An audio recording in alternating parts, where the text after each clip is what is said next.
हीच माझी सर्व जोडी असो प्रस्तुत प्राप्त स्थळी प्राप्त प्रसंगी सेवे करताना निवडलेला अभंग वारकरी संप्रदायाचे कलस्थानी असणारे देहूचे सुप्रसिद्ध साधू जगद्गुरु तुकोबराय. तुकोबरायांनी त्यांच्या जो गाथ्यामध्ये मागणी प्रकरणातील 4 चरणाचा अभंग आणि तुकोबराय या अभंगातून अनेक साधकांना उपदेश करत होते. ते सांगत होते साधना करत असताना काही आमच्यासारखे नालायक पहिल्या दिवशी आलं की मागायला लागते तर आमचं शिरफळ कुठे. संप्रदायाचा नियम आहे. नियमामध्ये सेवा करावी. सेवा केल्याशिवाय तुम्ही जर दिवसभर सोयाबीन कापलं तर निघताना पैसे मागाय काही अडचण नाही. कपातीला लागायच्या आधीच मागता. तसं तुकोबरायांचा किंवा आपल्या संप्रदायाचा हा दंडक आहे. 7 दिवस पहिला दिवस नामपर घ्या. कोण काय घेतला माझा सांगण्याचा कोणाला अधिकार नाही. ते मोठाले माणसं आहेत. त्यानं काय घ्यायचं त्यांनी त्यांचं घ्यावं. संप्रदायाचा नियम आहे. पहिल्या दिवशी नामपर अभंग घ्यावा. त्याच्यानंतर वैराग्य सांगावं, ज्ञान सांगावं. जशा पद्धतीनं जशी ज्याची बुद्धी असत तशा पद्धतीने उपदेश करावा. पण जागराचं कीर्तन म्हटलं की मागणीपर अभंग घ्यावा. आणि उद्या तुमच्याकडे हे पूजाचं कीर्तन म्हणतात पण आमच्याकडं काला असतो. काल्याचं कीर्तन म्हटलं की भगवान कृष्णाचं चरित्र सांगावं. चरित्र ते उच्चारावे कारण हा संप्रदायाचा दंडक आहे. आणि त्या नियमानुसार तुम्ही म्हणताल तुला का हाच अभंग पाठ होता का. मी सामान्य माणूस आहे. पण जगद्गुरु तुकोबरायांनी या अभंगाला विशेष महत्त्व दिलं. अनेक मागणी प्रकरणातील अभंग आहेत. पण मला कसं झालं सुभाष महाराज मला नाही गाता येत. माझा असं आहे आधीच हाऊस आणि त्यात पडला पाऊस. तशी अवस्था आहे. ताल कळत नाही, स्वर कळत नाही ना. अवघड अभंग घेतल्यावर काय करायचं. कारण तुम्हाला अवघड गेल्यावर आम्ही काय करायचं. त्याच्यासाठी सर्वांच्या पाठातला अभंग मी कुठे जरी गेलं तर रोज भजने म्हणतात तोच अभंग कीर्तनासाठी निवडत असतो. अशा प्रकारे जगद्गुरु तुकोबराय या अभंगातून सरळ सांगत होते. देवाकडं त्यांनी तर काहीच मागितलं नाही. आणि मागितलं असतं तर ते आज एका महान छत्रपतीचे असणारे गुरु होते. त्यांना काय कमी पडली असते. पण त्यांनी कोणाकडंच काही मागितलं नाही. पण लयच माग माग म्हणले म्हणून त्यांनी सांगितलं देवा द्यायचं असल तर चकारात्मक बघा हे चिदान द्यायचं असेल तर फक्त मला हेच दे. काय दे. तुझा विसर मला पडू देऊ नको. ते म्हणे महाराज विसर नाही पडल्यानंतर काय करताल. त्यांनी सांगितलं फक्त मी तुझे गुण गाईल. मी फक्त तुझं नामस्मरण करील, भजन करील, चिंतन करील, गुण गाईन आवडी हीच माझी सर्व जोडी. त्यावेळेला देव म्हणू लागले अनेक माझ्याकडे काही भांडार आहे. बँकेमध्ये खूप शिल्लक आहे. त्यातलं काही घे. मुक्ती घे. काय लागेल ते घेते म्हणले काहीच नको. न लगे मुक्ती धन संपदा संत संग द्यायचा असेल तर संताची संगत दे. त्यावेळेला देव म्हणले तुकाराम महाराज तुम्ही जर असणारी सर्व इच्छा करता देण्याबद्दल काही अडचण नाही. पण अनेक लोक ज्या गोष्टीला भेटेत आणि तीच गोष्ट तुम्ही मागायले. जर तुम्हाला इथे येऊन भजन करायचं असेल तर गर्भवास सोसावा लागल. तुकोबराने सांगितलं तुका म्हणे गर्भवासी सुखे घालावे आम्हासी. अभंगाचा सरळसा भावार्थ मी तुमच्या पुढे मांडला. याच्या पुढे मला जसं चिंतन करता येईल माझे गुरुजी जसे मला बुद्धी देतील त्याप्रमाणे आपण अभंगाचं चिंतन करण्याचे प्रयत्न करू. विठ्ठल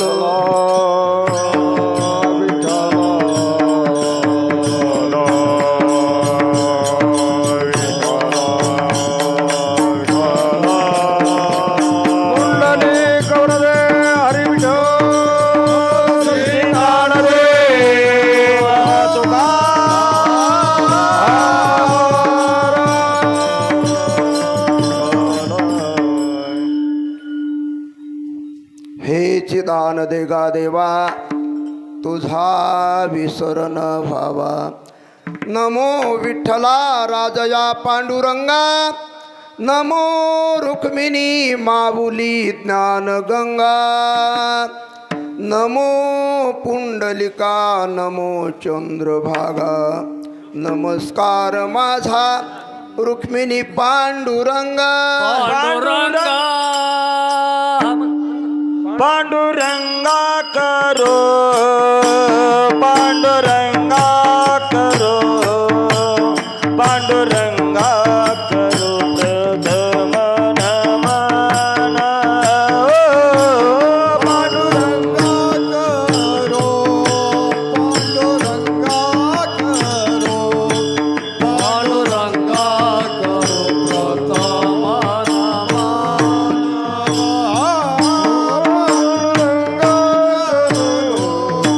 पांडुरंगा करो, पांडुरंगा करो प्रथम नमन. पांडुरंगा करो, पांडुरंगा करो, पांडुरंगा करो प्रथम नमन.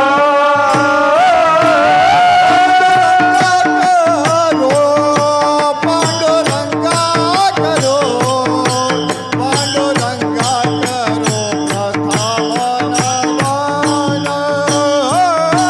पांडुरंगा करो, पांडुरंगा करो, पांडुरंगा करो प्रथम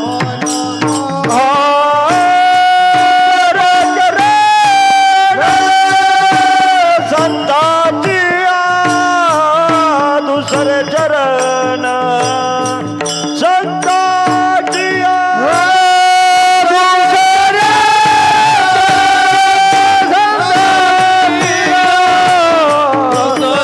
चरण, त्यांच्या कृपादाने, त्यांच्या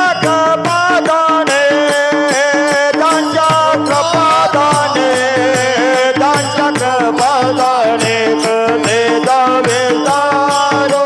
त्यांच्या कृपादाने, त्यांच्या कृपादाने,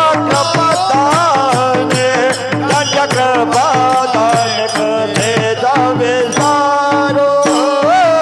त्यांच्या कृपादाने, त्यांच्या कृपादाने, त्यांच्या कृपादाने कसे जावे सारो. त्यांच्या कृपादाने, त्यांच्या कृपादाने, त्यांच्या कृपादाने कसे जावे सारो. पांडुरंगा करू प्रथम नमन, दुसरे चरण संताचिया, चरण संताचिया. पांडुरंगा करो प्रथम नमन, दुसरे चरण संताचिया, दुसरे चरण संताचिया. पांडुरंगा करू प्रथम नमन, दुसरे चरण संतांची. असो संप्रदायाच्या नियमाप्रमाणे आपण भगवान पांडुरंगाला नमस्कार करून उर्वरित अभंगाचं चिंतन करण्याचे प्रयत्न करू. पण सेवेला प्रारंभ करण्याच्या प्रथम परिहार द्यायचा म्हणजे तो असा, अनादिकालापासून चालत असणारी ही नामसाधना. कारण लोकांनी कुठले लेबल दिलं असेल, लेबल द्यायची सवय नसावी. साधना ही अनादिकालापासून चालत आलेली, आपण चालू केली का? अनादिकालापासून चालत असणारी ही नामसाधना.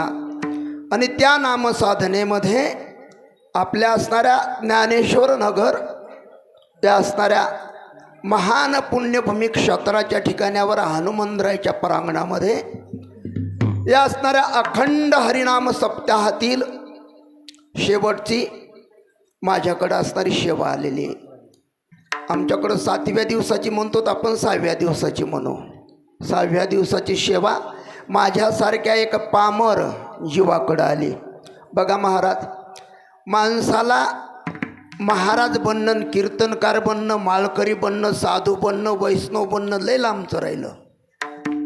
माणसाला प्रथम माणूस बनण्याचीच अक्कल आली नाही. महाराज कधी होतो आपण? तुम्ही महाराज म्हणता ते तुमचा मोठेपणा आहे, आमचा नाही. तुम्ही आम्हाला महाराज म्हणता तो तुमचा मोठेपणा आहे. महाराज बनण्याची आमची लायकीच नाही. प्रथम माणूस बना अगोदर, नंतर काय बनायचं तर बना. माणूस बनण्यासाठी काय लागतं? तुका म्हणे अंगे व्हावे ते आपण तरीच महिमान येईल येईल तरीच महिमान येईल येईल करो तरीच महिमान येईल येईल करो तरीच महिमान येईल. मने अंगी व्हावे ते आपण तरीच महिमान येईल तरीच महिमान येईल तुका म्हणे अंगे व्हावे ते आपण तरीच महिमान येईल कळो तरीच महिमान येईल कळो. कारण तुकोबराय प्रत्येकांना सांगत होते, तुम्ही अगोदर माणूस बना, तेव्हा तुम्हाला पुढे काय व्हायचं तर जमल. माणूस होण्यासाठी 4 गुण लागतात माणसाकडं, जीवाकडं. माणूस तर आपण नाहीतच. 4 गुण लागतात. पहिली दया लागते, दुसरी क्षमा लागते, तिसरी शांती लागते, आणि दया क्षमा शांती क्षमा शांती दया क्षमा शांती दया क्षमा शांती तेथे देवाची वस्ती तेथे देवाची वस्ती येथे देवाची वस्ती येथे देवाची वस्ती येथे देवाची वस्ती येथे देवाची दया क्षमा शांती तेथे देवाची वस्ती तेथे देवाची वस्ती तेथे देवाची वस्ती दया क्षमा शांती येथे देवाची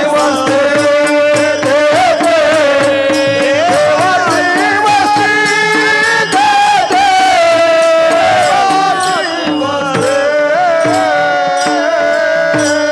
दया क्षमा शांती तेथे देवाची. कोण म्हणलं? भगवान सांगत होते गीतेमध्ये, ममांशो जीवलोक जीव भावा. कारण भगवान सांगत होते, ज्याकडं दया क्षमा आणि शांती आहे तो मीच आहे. देव बघायची गरज नाही. मग काही माणसानं म्हणलं, महाराज दया कोणावर करावी? दया कोणावर करायची? तुकोबारायांचं प्रमाण आहे. तुम्ही असं लाजू नका. आमच्या दादाचा स्वभाव वेगळा आहे. रात्री दादा आमचे म्हणले, तुम्हाला तुला जमत नाही, तू म्हणू नको, तुला ताल नाही, तुला स्वर नाही, मला लागतं ते मन. प्रत्येकाला प्रत्येक येत नसतं. आतापर्यंत येऊन गेलेले आमच्या 2 महाराजाला 2 डिग्री आहेत. आमच्या तिकडं गोकुळदास महाराजाला बाबा म्हणतात, वयानं थोर आहेत म्हणून सर्व कीर्तनकार त्यांना बाबा म्हणतात. आणि हे सर्वस्व यांनी ब्रह्मचार्याचं अनुकरण केलेलं आहे. यांच्यासमोर नाही तर मी प्रत्येक महाराजापाशी जाऊन बसतो, पण दादाजवळ कधीच बसत नाही. कारण दादाचा स्वभाव असा कडक आहे. बोलता बोलता एक जर शब्द फिसकला आणि ते काय म्हणतील ब्रह्मचारी आहेत, त्यांचा शब्द कधीच खाली जात नाही. महाराज ब्रह्मचारी माणूस आहे, नैष्टिक ब्रह्मचारी आहे. आमच्यासारख्याला बाकीचे लेबल लागलेले आहेत, पण तो खरोखर ब्रह्मचारी आहे. आणि अशा व्यक्तीसमोर आपल्यासारख्यानं बसणं ते एखादबार चांगलं म्हणलं तर बरं झालं, आणि वाईट म्हणलं तर, कारण इस्त्यावर पाय दिल्यावर कसंही बी असो, त्याच्यासाठी इस्तू आहे, त्याला परश आपण करू नाही. असो दादाला जरी भेले असतील, तो आमच्या दादाचा गुण आहे. त्यांना कोणाचं भांडवल चालत, त्यांच्याकडं स्वतः गडगंज संपत्ती आहे, कशाला घेतील. पण माझं चुटपुट दुकान आहे, माझ्या दुकानात बाजूकून माल टाकल्याशिवाय दुकान चालत नाही. त्याच्यासाठी वाजवणार लहान असल तरी पण गुणाने महान आहे. कारण हे बघा आमच्यासारखे मरायला लागले तरी पकवादावर हात टाकता येईन, आणि ते लेकरू वाजवायला लागलं तरी त्याला म्हणतात तुला हा बोल नाही जमला नीट, न जमू दे ना, तुला काय जमतं. कारण कोणीच कोणाचे दोष काढायचे नाही, फक्त गुणाचं वर्णन करायचं. तुम्ही गाणारे उत्कृष्ट आहात. कारण बघा आमच्यासारख्या म्हशी राखणाऱ्यानं भजन करणं काही अडचण नाही, पण जो सीमेवर बंदूक घेऊन उभा होता तो माणूस भजन करतो, माझ्यासारख्या येड्याच्या कीर्तनात सांगा तुम्ही. कारण त्या माणसानं सीमेवर बंदूक घेऊन रात्रंदिवस डोळे फोडलेला माणूस आपल्यासारख्या सामान्य माणसाकडं भजनाला येतो. आपण म्हशी वळणारं कधी भजन करायचं. कारण प्रथम देशभक्त आणि नंतर हरिभक्त आहे. कारण तुकोबारायांची महती आहे. तुकोबारायांनीच काय सांगितलं की जे काही असणारं आपलं इथं दुकान चालू आहे ते बिचारे तिथं स्वतःचा प्राण तळ हातावर घेऊन उभे आहेत. आपल्याला काय लागलं पोळ्या खायला इथं, ते त्यांना स्वतःला आई नसती, बहीण नसती, जग त्यांचं असतं आणि जग त्यांचं असतं म्हणून सांभाळ करते. त्याच्यासाठी अशा असणाऱ्या भाऊसाठी तुम्ही आनंदानं माझ्याकडून एकदा टाळ्या वाजवा. कारण त्यांच्याकडं बघा, त्यांना ड्युटी करून भजन टिकून ठेवलं की नाही, आणि आपण ड्युटी केली का कुठली. आपल्याला आपण कमीत कमी 12 तास तरी झोपीतच घालतो का नाही. त्यातले 2 तास हरिपाठ साधारण म्हणायला काय हरकत आहे, साधारण काकडा म्हणायला काय अडचण आहे. करत जावं, ही आपली हिंदू धर्माची संस्कृती आहे. परत माणसाची साधना आहे, माणसानं करी जावी. माझा अधिकार नाही तुम्हाला उपदेश करण्याचा, तुम्ही माझ्याहून थोर आहात. तरी पण मी इथं उभं राहिलो म्हणून मला बोलावं लागतं. नाहीतर तुम्ही माझ्यापेक्षा सर्व सुज्ञात हुशारात, आमच्यासारखे लबाड असतात म्हणून बोलायला भेट नाहीत. तुम्ही भेटा बाबा, तुम्हाला वाटतं आपला एखादा शब्द वाईट गेला तर, पण आम्हाला भेव वाटत नाही. आम्ही लबाड लोक कन कन कन बोलत राहतो. माझं सांगतो बरं, बाकीच्या महाराजाबद्दल नाही सांगत, बाकीचे विचारेच होत नाहीत. मी बोलत असेल ती माझ्यासोबद्दल बोलत असतो. कारण तुम्ही किती सज्जन आहेत. माऊलीने सांगितलं, प्रभू तुम्ही महिषांच्या मूर्ती, मी दुबळा अर्चितसे भक्ती, बोल जरी गंगावती शिविकाराल की. कारण तुम्ही भगवान शंकरासारखे महान आहात. आणि हे कोण आहेत मंडळी, हे गंधर्वासारखे गायन आहेत. मृदंग वाजवणाऱ्याला काय अधिकार आहे, इंद्राची पोस्ट आहे. वाद्य भूषित पावन, प्रत्यक्ष अमरेंद्रा समान.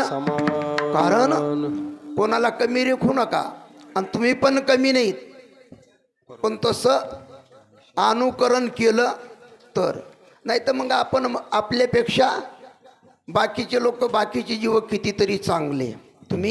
मी तुम्हाला सांगू नये, तुम्ही सर्व सुज्ञ आहेत, पण मला सवय लागली बोलायची. नाही उभं राहिलं ना, काहीच नाही बोललं तर मग मला कसं काय कीर्तनकार म्हणतील. मला बोलायची सवय म्हणून बोलत राहतो. विठ्ठल विठ्ठल.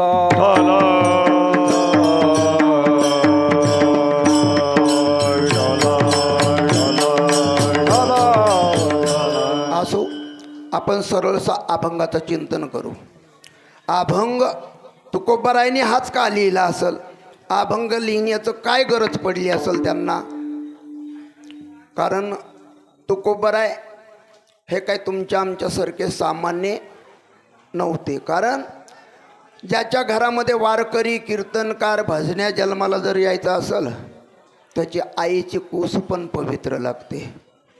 मी तुम्हाला उपदेशून बोलत नाही बरं, तुकोबारायबद्दल बोलतो. नाही तुम्ही म्हणताला आम्ही का वाईट आहेत का, असं अजिबात मानून घेऊ नका. कारण तुकोबाराय सांगतात, ज्या घरी वारकरी जन्मालाचा असेल, टाळकरी जन्माला यायचा असेल, ज्या घरी देशभक्त छत्रपती शिवरायासारखा जन्माला यायचा असेल, त्या मातेची कूस पवित्र लागते. परत त्याचं कुळ पवित्र लागतं. पवित्र ते कुळ पावन तो देश, पवित्र ते कुळ पावन तो देश, पवित्र ते कुळ पावन तो देश,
देश तेथे हरीचे दास जन्म घेती.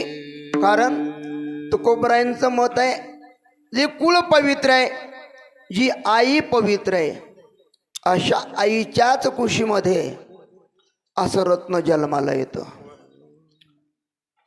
बघा, तुकोबरायांची साधना किंवा त्यांच्या पूर्वजाची साधना काय, ईश्वंभर बाबापासून बोलोबा बाबापर्यंत बघा 7 पिढ्या आहेत. 7 पिढ्यामध्ये अखंड परमार्थ केला.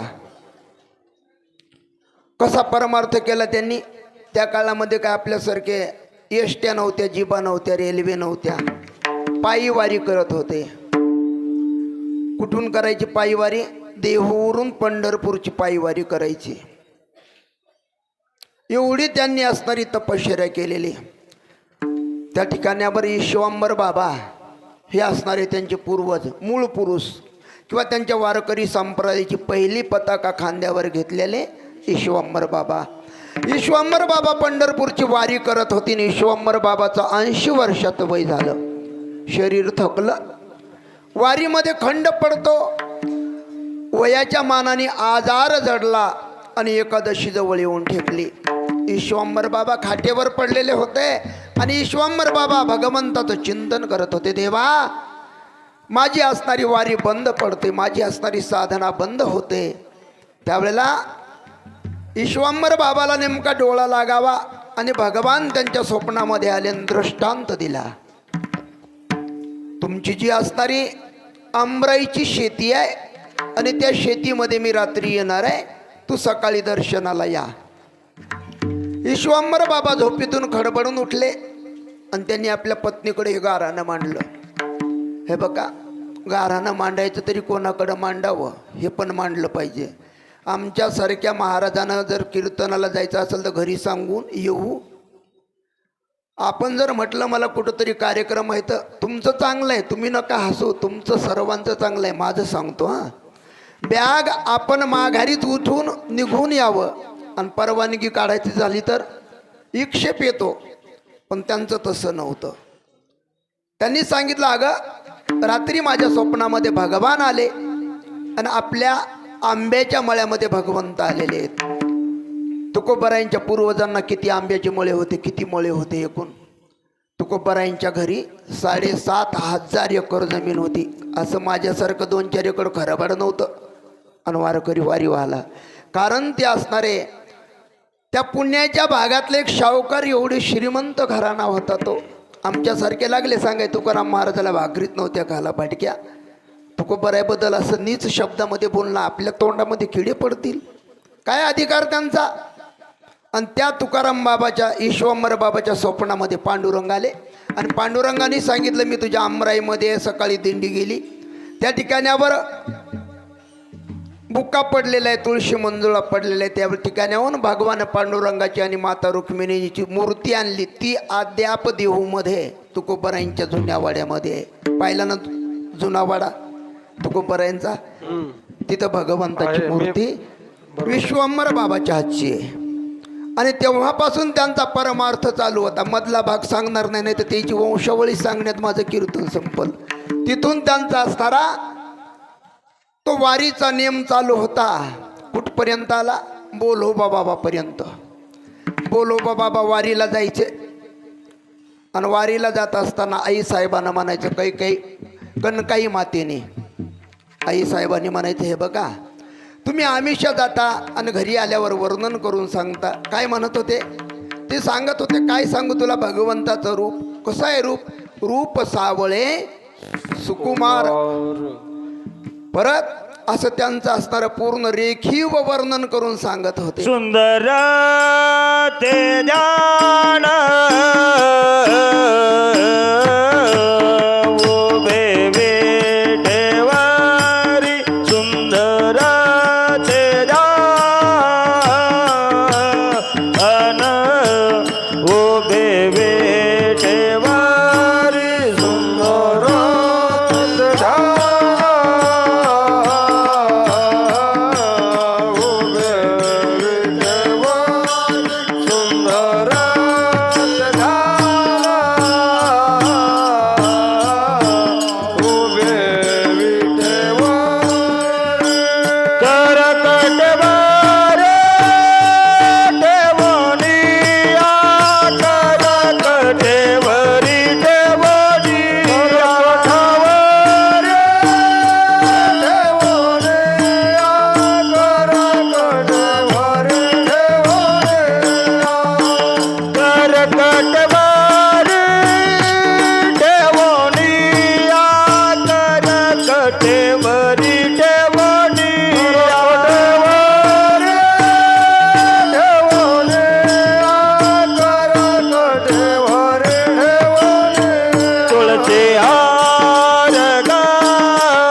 मला बोलोबा बाबा सांगत होते आपल्या पत्नीला काय त्या भगवंताचं रूप आहे.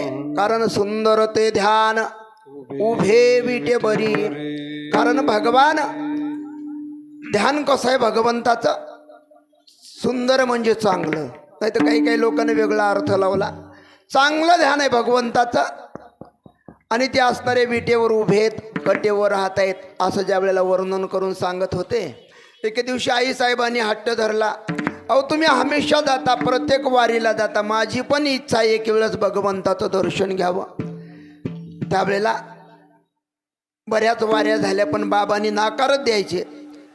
शेवट ऐकावंच लागतं बरं मामा, नाही ऐकलं तर नाही जा चालत. तिथं मात्र कोणी असल, साधू असल, महाराज असल, कोणी असल तर हात टेकवावे लागते. मागची परंपरा बघा ना तुम्ही. बाबांनी नाविलाजानी आईसाहेबांना वारीला घेतलं. सांगितलं हे बघ मी तुला सोबत नेतो, देव फार खेळी आहे, तो तुला फसवील. मंदिरात गेल्यानंतर देव तुला कसाचा तरी मोह दाखवल. काय बोलायचं काय सांगायचं तर सांग, पण त्याच्याकडे काही मागू नको. काय सांगितलं, काही मागू नको. सांगितलं की नाही, ऐकलं का नाही बाईनी? ऐकलं. कुठपर्यंत ऐकलं? मंदिरात जाईपर्यंत.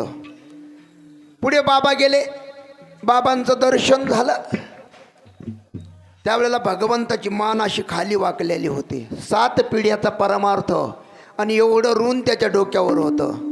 वारकऱ्याच्या समोर देऊ नमतो महाराज, पण वारकऱ्याच्या आपल्यासारख्याच्या नाही. भगवंतानी खाली मान घातलेली होती.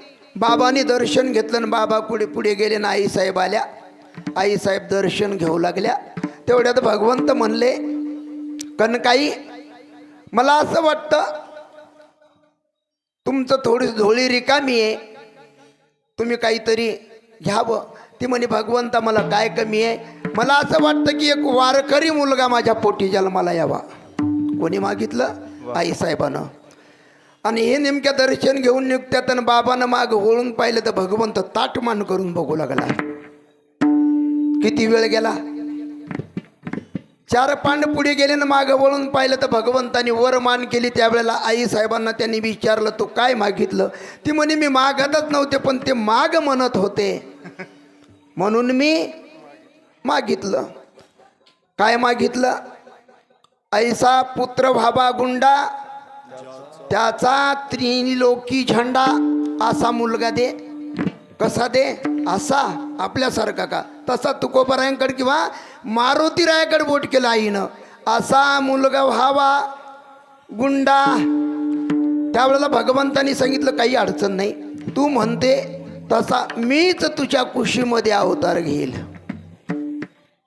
कारण रामेश्वर शास्त्रीने सांगितलं तुकोबराय कोण आहेत? म्हणे रामेश्वर भट्ट द्विजा तुका विष्णू नाही, विष्णू नाही तुझा, तुका विष्णू नाही. मने रामेश्वर भक्त तुझा, तुका विष्णू नाही तुझा, तुका विष्णू नाही तुझा. मने रामेश्वर भक्त तुझा, म्हणे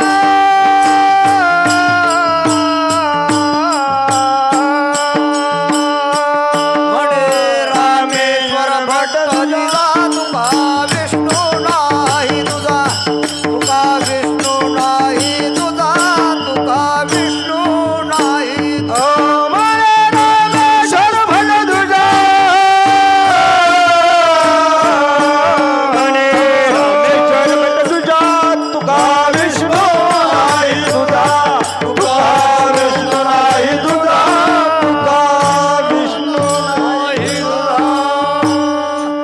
म्हणे रामेश्वर भटद्विजा तुका विष्णू नाही तुझा. कारण रामेश्वर शास्त्रीनं सांगितलं तुकोबराय आणि भगवान विष्णू एकच आहेत. कारण त्यावेळेला भगवंतानी सांगितलं मी तुझ्या कुशीमध्ये जन्म घेईल. कारण त्या असणाऱ्या बाहेर आल्या, घराकडं आल्या.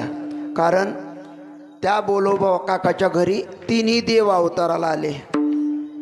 भगवान शंकर, ब्रह्माजी आणि विष्णू.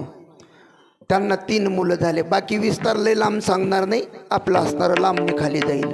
3 मुलं झाले आणि 3 मुलं झाल्यानंतर कालांतराने बाबा निजधामाला निघून गेले. आईसाहेब शिल्लक होत्या आणि तुकोबारायांच्या खांद्यावर प्रपंचाची धुरा टेकली. ज्या वेळेला तुकोबारायांच्या खांद्यावर प्रपंचाची धुरा टेकली आणि तो प्रपंच असा चालला बाबा, माणसं प्रपंचात थोडंसं देवदेव करणाऱ्या माणसाला कुठं फसवतील सांगता येत नाही. पूर्वीचे वारकरी भोळे होते, साधे होते, जगावर विश्वास ठेवणारे होते. तुकोबारायांनी प्रपंच चालू केला आणि प्रपंच सुरू झाला. कारभार करत होते आणि कारभारामध्ये सर्व सोके साठ होऊ लागले. पुढे धकचणं गेला पाऊल, मागं पडू लागला आणि कालांतराने त्यांच्या असणाऱ्या परिसरात दुष्काळ पडला. आणि दुष्काळ पडला त्यावेळेला तुकोबारायांच्या घरी त्यांच्या चरित्रामध्ये मी पाहिला नव्हतो. तुकोबाईच्या चरित्रामध्ये 2 गाड्याच्या साठे भरतील एवढे त्यांच्याकडं खत होते. खत कशाला म्हणते? तुमच्या रष्ट्र्या गहाण ठेवलेल्या शेतीच्या बैनामे गहाण ठेवलेले खत तुकोबारायाकडे होते. आणि ज्या वेळेला दुष्काळ पडला, लोक असणारे अन्न करून मरू लागले. तुकोबारायांकडे कोठार भरलेले होते, तुकोबारायाने सर्व वाटून टाकले. त्यावेळेस त्यांच्या पत्नी म्हणत होत्या, आपल्या घरी नेमकी जमतेम दळणापुरती शिल्लक आहे, एवढी तरी राहू द्या. त्यांनी विचार केला का दळणातलं दळणसुद्धा लोकांना दान दिलं. आणि त्यावेळेला त्यांना प्रश्न पडला, लोक खायलाच मरायला लागले तर आपली शावकरी कशानं टाकतील. त्यांनी आपल्या भावाकडं सांगितलं, कान्होबा मला असं वाटतं या लोकांना कर्जमुक्त करावं. आताचं सरकार म्हणतं आम्हीच कर्जमुक्त केलं, आमचा संप्रदाय कर्जमुक्त करतो, तुम्ही काय करणार आहेत. तुकोबारायांना त्यावेळेस सांगितलं, माझी इच्छा आहे कर्जमुक्त करण्याची. भावाने सांगितलं, दादा त्यातले निमे खत माझे मला वाटून द्या आणि अर्धे तुम्ही तुमच्या इच्छानुसार टाका.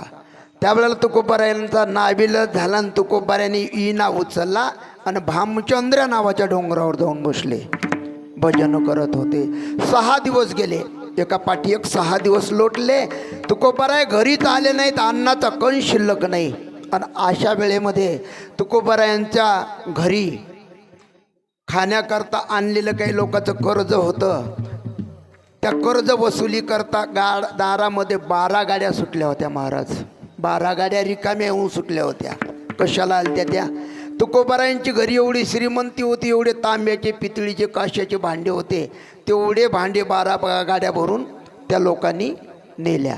सर्व घर मोकळं झालं, खायला अन्नसुद्धा नाही. त्यावेळेला त्या असणाऱ्या जिजा आऊसाहेब रडत होत्या आणि त्यांनी आपल्या दिराला सांगितलं, भाऊजी मालक 4 दिवस झाले, 6 दिवस झाले घरीच आले नाहीत, कुठं असतील हो. त्यावेळेला ते असणारे कान्होबा सांगत होते, वहिनी तुम्ही आज म्हणता, याच्या अगोदर म्हटलं असतं तर मी तपास काढला असता. माणसावर प्रसंग येऊ नये बाबा, ज्याला प्रसंग आला त्याला तुम्ही जाऊन भेटा.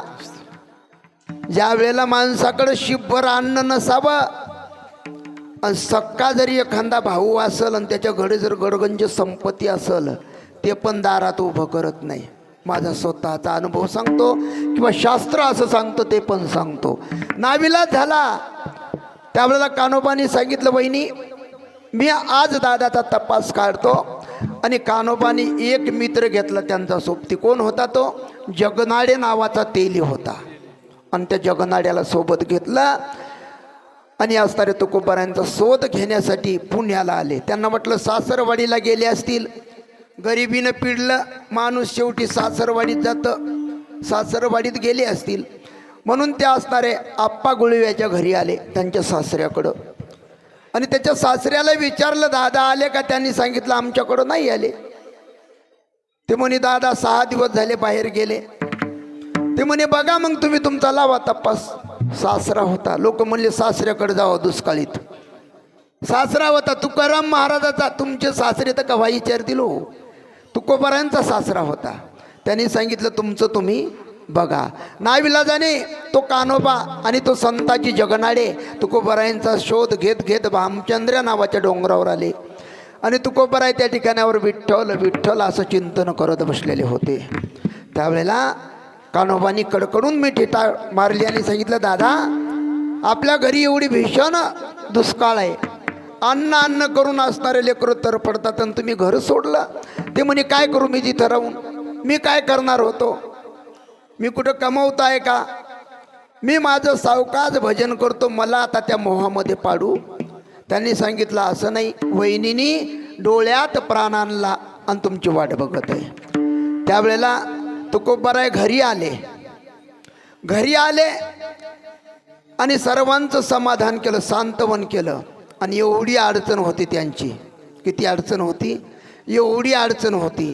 त्यावेळेला देव आले त्यांच्याकडं. म्हणू लागले तुकोबाराय काही लागत असेल तर मागा. त्यावेळेला तुकोबाराय म्हणले देवा तू काय देणारस. देव किती लबाड आहे. हेच दान देगा देवा हेच दान देगा देवा हेची दान देगा देवा हेची दान देगा देवा तुझा विसरण व्हावा तुझा विसरण व्हावा तुझा विसरण व्हावा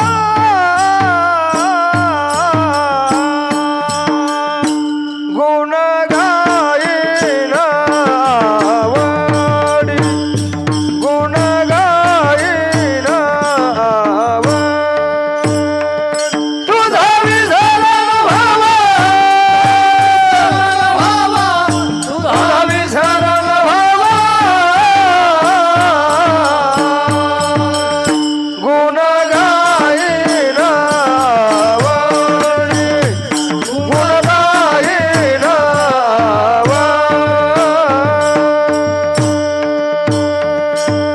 तुकोबारायला देव म्हणत होते तुकोबाराय काहीतरी मागा. ते म्हणले देवा काय मागू. काय मागू तुझ्याजवळ काय. देवाचं सत्तचं काय बरं. देव देतं का माणसाला. कोण म्हणलं देव माणसाला देते. कोणाला दिलं. नामदेव महाराज म्हणू लागले देवा तुलेच मोठेपणानं म्हणायला लागला काहीतरी माग काहीतरी माग. काय तुझ्यापाशी. कारण अधिकारी होते त्यांनी म्हणावं आपण म्हणावं का. नामदेव महाराज म्हणत होते देवा तू माग माग म्हणतो तुझ्याकडं काय. ते म्हणे मी उपमान्याला दुधाचा सागर दिला. आधरपदी बाळ बैसविले धरू दुधाचा सागरू उपमान्य. ते म्हणे मी कोणला काय दिलं नाही. ते म्हणे फुकट दिलं का. दिलं तू हे कराय पण फुकट दिलं का. ते म्हणे देसी तेव्हा देसी तेव्हा देसी देसी तेव्हा देसी देसी तेव्हा देसी देसी तेव्हा घेसे देसी तेव्हा घेसे देसी तेव्हा घेसे घेसे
ऐसा आससी उदार. काय म्हणले तुकोबर आहे? काय म्हणले? त्याचा अर्थ वेगळा लावू नका बरं, नाही तर काही काही लोक म्हणलं ना मग हे घेऊ नये. ते म्हणले तुमचंच प्रमाण आहे की देशी, तेव्हा प्रमाण कशाला आहे म्हणले, असा अर्थ नका लावू जाऊ. ते म्हणले आमच्याकडून काही घेतोस तेव्हा देतोस. अर्थ सरळ लावू जा, मराठी भाषा आहे, समजायला अवघड आहे, अर्थ लावायला बी अवघड आहे. अशा पद्धतीने देवाला तुकोबर आहे म्हणले, देवा तू देतो पण आमच्याकडून घेतल्याशिवाय देत नाही. ते म्हणे मी कोणाकडून काय घेतलं? ते म्हणे तू कोणाला बगर घेतल्याचं दिलं तर हे अगोदर सांग. कारण देवाने प्रत्येकाकडून काहीतरी मोबदला घेतला. कारण ज्या वेळेला देव म्हणू लागला मी दुर्वास ऋषी द्रौपदीला किंवा पांडवाला छळण्यासाठी जंगलामध्ये आले, अर्ध्या रात्री त्यांना जेवण दिलं की नाही? ते म्हणला दिलंच, लय उपकार केला नाही, त्याचा मोबदला घेतला साधी. मागे भाजी पान द्रौपदीची, मागे भाजी पान द्रौपदीची, मागे माझे पान द्रौपदीचे,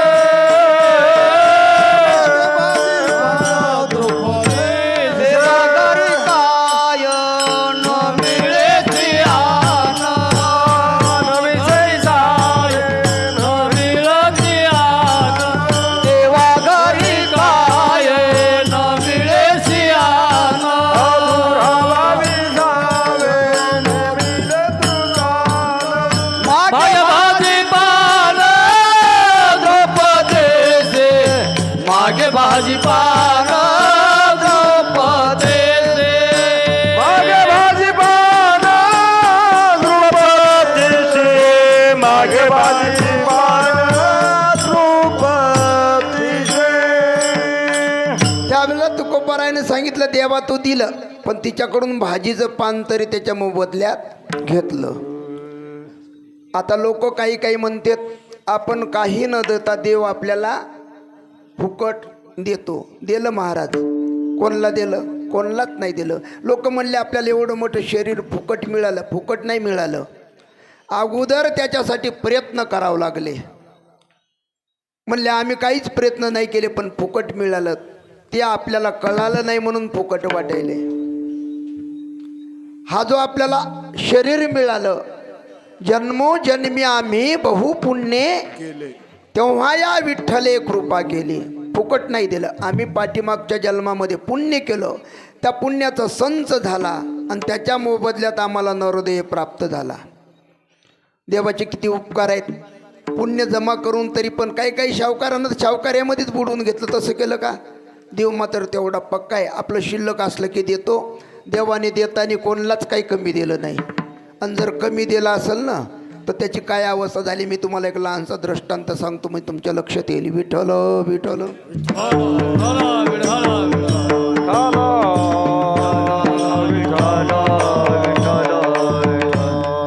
आमच्या इकडं, तुमच्या इकडचं सांगत नाही बरं, आमच्या इकडं घडलं. तुमच्याकडं सज्जन माणसं आहेत, तुमच्याकडं लईच माणसं चांगले आहेत. आमच्या इकडचं सांगतो. आमच्या भागामध्ये उन्हाळ्याचे दिवस होते आणि उन्हाळ्याच्या दिवसामध्ये एक मेंढपाळ मेंढ्या चारीत होता. आणि मेंढ्या चारीत असताना उन्हाळ्याचा दिवस, नदीला पाणी होतं, नदीला पाणी पाजलं आणि मेंढ्या आंब्याच्या झाडाखाली बसवल्या. आणि त्याला वाटलं आपण थोडासा नाश्ता करावा. नाश्ता केला. नाश्ता करून झाल्यावर नदीत पाणी प्यायला गेलो. तेवढ्यात मेंढ्या गेल्या उठून. मेंढ्या उठून गेल्या आणि मेंढ्या उठून गेल्यावर हा बाबा वर आला तर मेंढ्या दिसणत. काही अंतरावर एक मळा होता आणि त्या मळ्यामध्ये एक